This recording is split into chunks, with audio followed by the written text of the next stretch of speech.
kind of came back there in the third quarter and made it really interesting. So what do you say to your kids at that point? I mean, when the momentum shifts a little bit, you have guys hanging their heads, and all of a sudden things are hurting a little bit more, and they're screaming and yelling and cheering, and it's a ball game again. And I knew it was going to happen when they scored at the end of the half.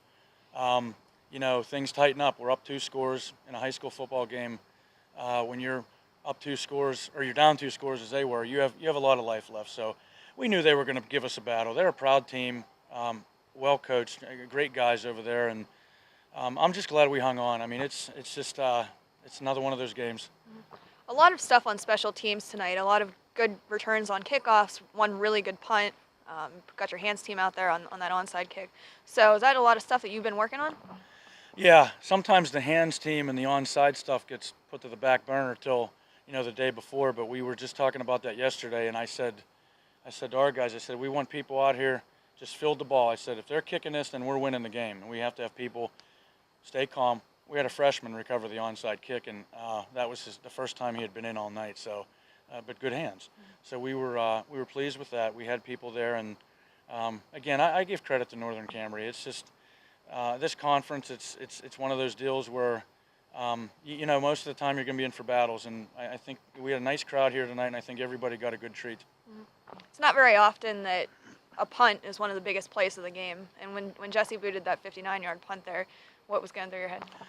Well, I didn't want it to go into the end zone. I didn't know if we were going to get down there, and you're screaming for your kids, get there, down it, but they have to travel the same distance as the ball's going, and fortunately it kind of died, and then Bossa McCracken got down there. But, that was a big turn, because what that does is what it did to us earlier when they pinned us at the 1 or 2.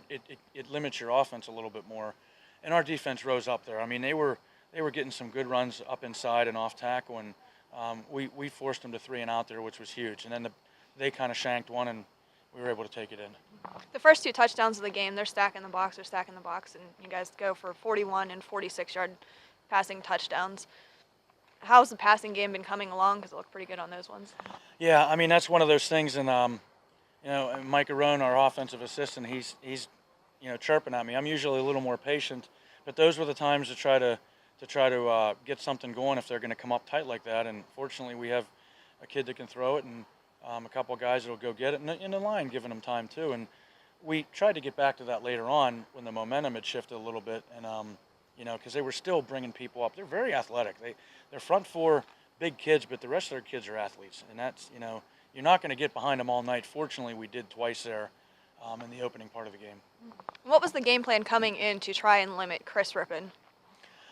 I don't know. He's just so, I want to say this in a good way, he's kind of squirrely the way he runs. He's hard to find. He's shifty. He's strong, very strong. I mean, for 140 pounds, he reminds me of a couple of our smaller tailbacks in years gone by. And he's got a lot of desire. And both Marino boys are strong kids. Their legs, they're strong-willed kids, too. I think that's the strength with guys like that. They may not be the biggest, but they're at times we're carrying our guys. And we had heard that from other teams. And that's a credit to them, but we got to wrap up and square up on people.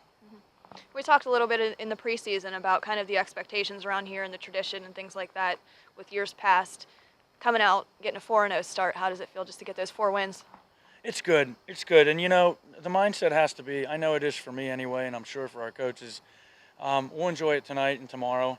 But I heard, I saw something that Pat Narduzzi said from Pitt. He said, coaches are miserable people, because you'll get a win, you feel fortunate for a day and a half, and then it's right back to work again, and all you do is let your stomach get chewed on because you're worried about the next opponent. And our next opponent has probably the best program in our conference in recent years, maybe over the last 10 years, and we're going to go up there and it's going to be another dogfight. So it's a great start. You can't ask to be any better than 4-0, but we have to sustain it. We have a lot of work to do.